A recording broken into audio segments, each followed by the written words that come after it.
kasarasan kawijengan saha katenteman awit sih rahmating Allah Subhanahu wa taala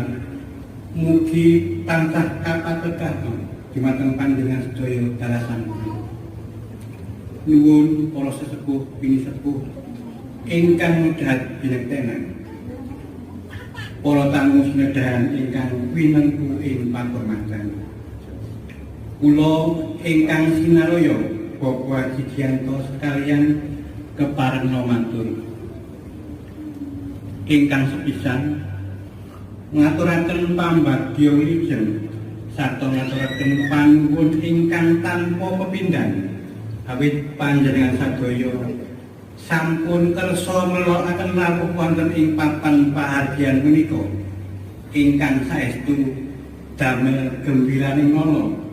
bebasan kajujugan mukir